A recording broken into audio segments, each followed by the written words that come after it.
For we wrestle not against flesh and blood, but against principalities, against powers, against principalities, against powers, against spiritual wickedness, against the rulers of, excuse me, let me start over. For we wrestle not against flesh and blood, but against principalities, against powers, against the rulers of darkness, against spiritual wickedness in high places.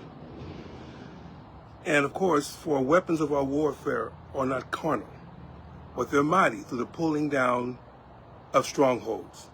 You might wonder, well, why did I go through all this and even stumble over a little bit? The reason why I did that, there was actually a reason why. It's because in looking at what took place a day ago, two young people, reportedly they were about to get engaged, but their lights were snuffed out. And all because somebody wanted to pursue an agenda that meant the freeing of other people. And as a Christian, but as also just a person, I find the action abhorrible. It should never have happened. The person who seemed to have done that was not necessarily an Arab. I believe that, judging from his last name, I think it was Garcia, that he was of Latino heritage. Not saying that's bad or good or whatever it is. That's just what it was. The point that I'm trying to make, and this is Elder Heyman, Elder Adrian Heyman of True Vision Apostolic Church. And today I am going to continue with the journeying through the amendments to our Constitution, because I want us to know what our rights are. But this particular action struck me. And the problem is that both sides are right and wrong in very bloody terms, unfortunately. When we're dealing with this whole Palestinian-Israeli conflict, there are those who want to expand the conflict. Expand the conflict.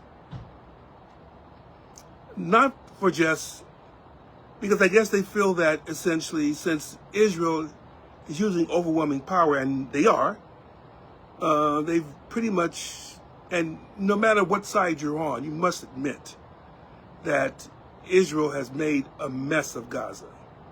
Flattened just about every single building. Some places they bombed 2 or 3 times.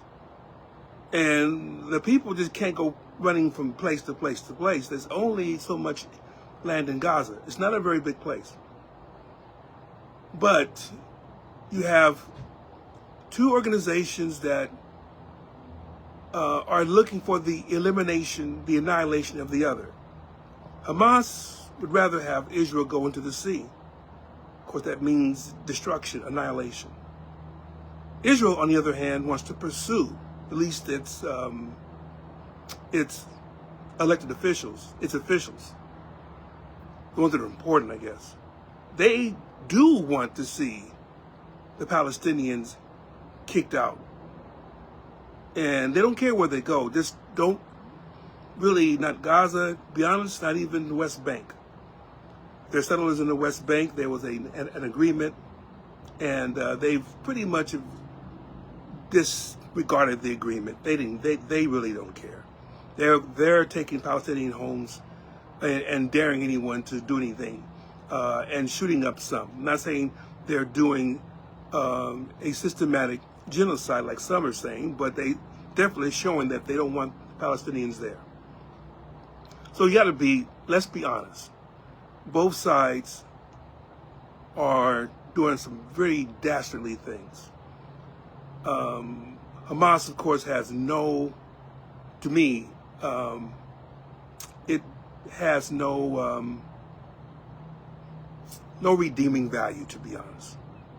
The organization purports to be for the Palestinian people, but because of their involvement, they've pretty much destroyed everything the Palestinians had, especially in Gaza.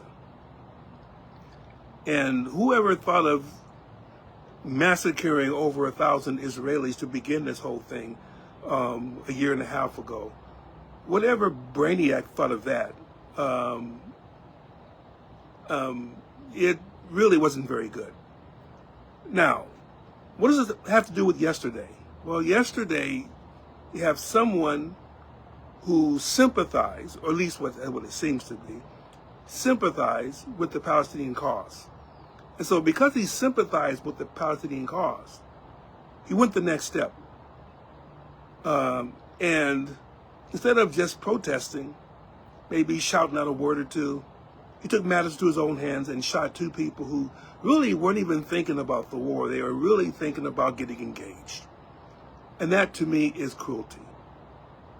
I don't care what you say. I don't care what cause you say. It's cruelty. It's cowardly. They had no idea that that person was coming. They had no warning, nothing of the matter. You just went ahead and slaughtered them just because you felt that they represented Israel. And then, of course, because Israel is Israel, they'll go ahead and they'll add fuel to the fire to totally bomb out every single Palestinian house and structure in Gaza. So what's happening is that instead of praying, instead of using the spiritual weapons that you're supposed to have, Jews are supposed to follow Yahweh.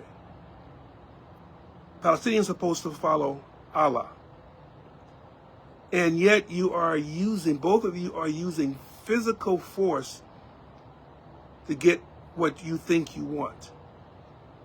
And to be honest, it's not working.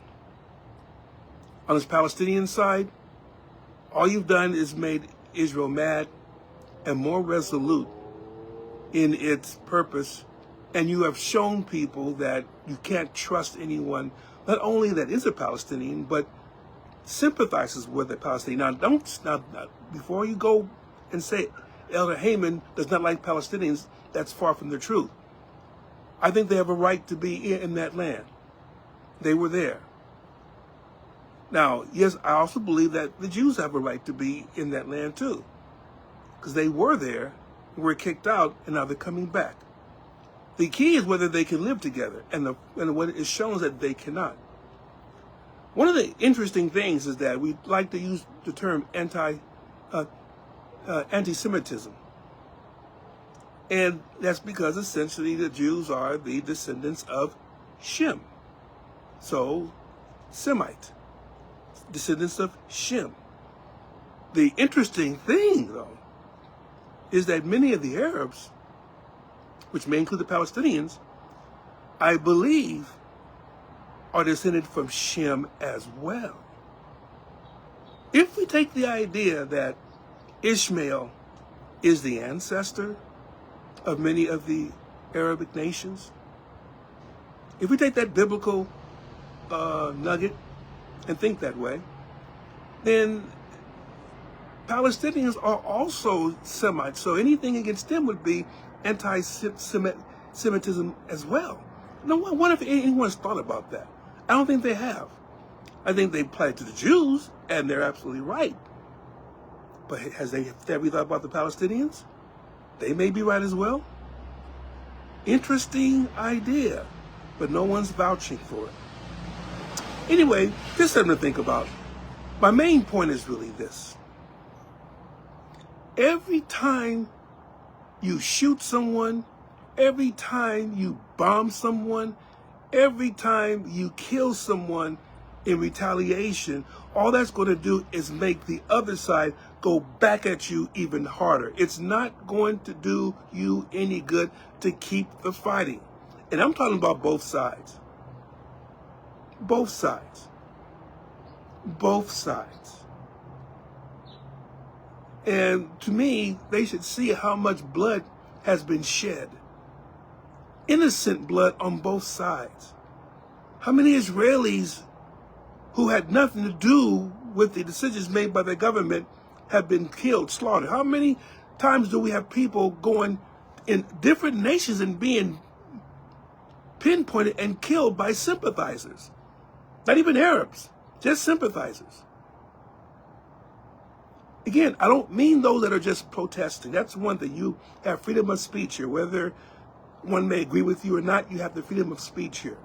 And I really don't care of the American government trying to throw people out because they are practicing purportedly their freedom of speech. Now, of course, if the freedom of speech leads to antagonism against another nation to start killing them, that's one thing. But maybe to bargain for someone or to stand up for someone's rights, that's a totally different thing altogether. And us as saints of God, because I always bring God into this. I always do, because essentially that's who I am. Do we really think God is pleased with what's going on? Palestinians killing Israelis, Israelis killing Palestinians. Back and forth and back and forth and back and forth and back and forth and back and forth. Until both sides are so hardened against each other that they feel the only way they can have peace is to annihilate the others.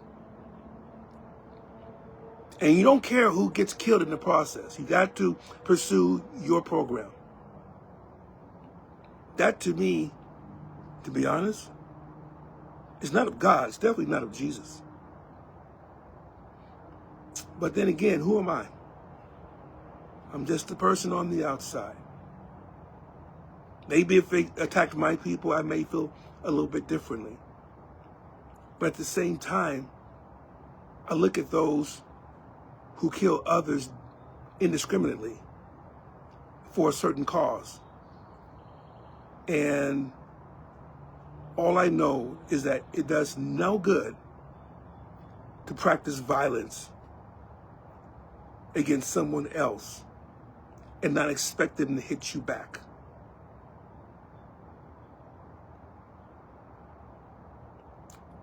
Know there are people that do advocate that, but do you have families that will be killed in the process, slaughtered in the process, kidnapped in the process? People had nothing to do about it. I heard one time, very recently, maybe last 2-3 days, there was a Palestinian that was truly upset at Hamas, saying, will you please stop what you're doing? All you're doing is killing us. And that's an interesting point. All you're doing is killing us. And that essentially is true. For I don't think that a martyr is one that is killed and they don't even want to be killed. They wanted to live. That's not a martyr. That is collateral damage. That's a victim. That's not a martyr. A martyr is one that goes to something knowing they will die. Let's make sure that we understand what we're saying before we say things. Anyway, that's my thought. I do want you to pray for the people of that family who got senselessly slaughtered by a person who decided to take the Palestinian side.